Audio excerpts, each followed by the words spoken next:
This is a great opportunity to ask you, Elizabeth, what is his perception box? Well, Christof, if I said to you that every human being who has ever lived and will ever live exists inside a perception box, what would that mean to you? What would you say a perception box is? Beliefs, mental models, a lens, assumptions, prejudice, a paradigm. Absolutely, all of that has something to do with perception box. The way we describe perception box at our parent organization, Unlikely Collaborators, is it's this invisible mental box that every human being alive lives inside that distorts their perceptions.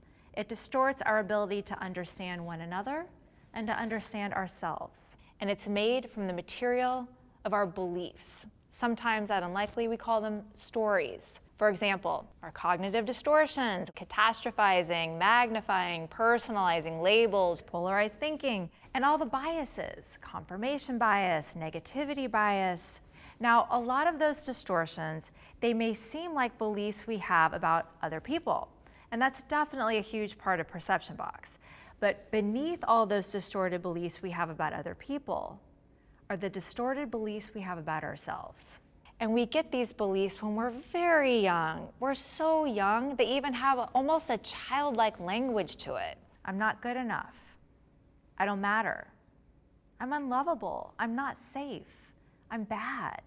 Now, it seems like when we become adults, these beliefs should just go away, but they don't.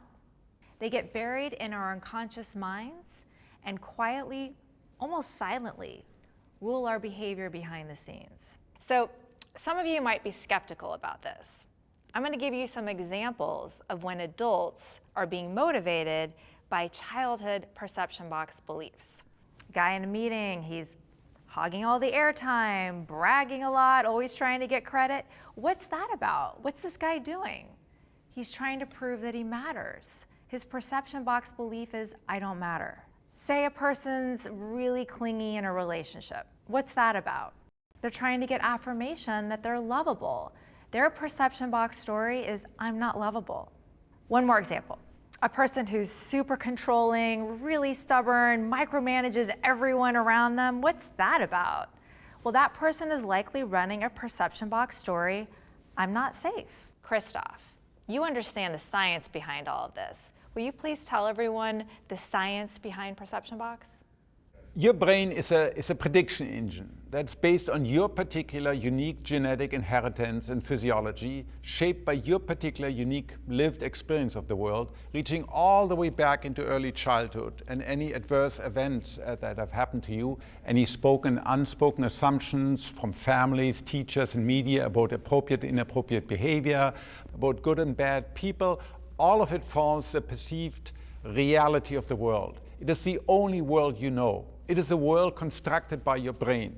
So technically, this is known as predictive coding, predictive processing, or Bayesian filtering. Other people with different life paths experience a different reality. And these implicit assumptions, most of which are unconscious, you can't access them because they are deeply wired into your nervous system, and they allow you to survive in an uncertain and sometimes hostile environment. But these constraints limit you and your potential. They can be cause of much suffering and interpersonal conflicts. So this is the perception box that you, Elizabeth, speak about. So technically, when we talk about perception box beliefs, we're referring to all possible beliefs. But the beliefs that we're more narrowly focused on at Tiny Blue Dot fit into two main buckets, and they both have to do with conflict. The beliefs that put us into conflict with other people, and the beliefs that put us into conflict with ourselves. The beliefs that put us into conflict with other people have us dividing up the whole world into us versus them, me versus you. Are you with us, or are you against us? Do you see things the way I do, or do you see them wrongly?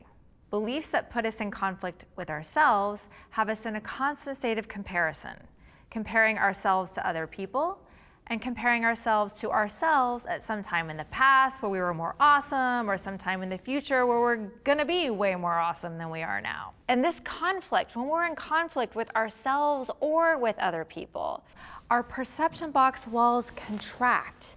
We feel claustrophobic, like victims without agency, on the hunt for someone to blame for how we're feeling inside ourselves. Conversely, when the walls of our perception box expand, we feel connected to others and to ourselves. We're so much more open to other points of view and other ways of being because it no longer feels threatening to us. At Tiny Blue Dot, we deeply care about addressing all these conflicts Elizabeth just spoke about. So therefore, we want to fund the discovery and the development of tools, techniques, and methods for individuals to viscerally realize, to truly understand that everyone, including themselves, lives inside their own perception box, but that the walls of this box can be changed, they can be expanded, and that through transformative experiences, anyone can learn to rewire their own brain and see the same world with literally a new mind.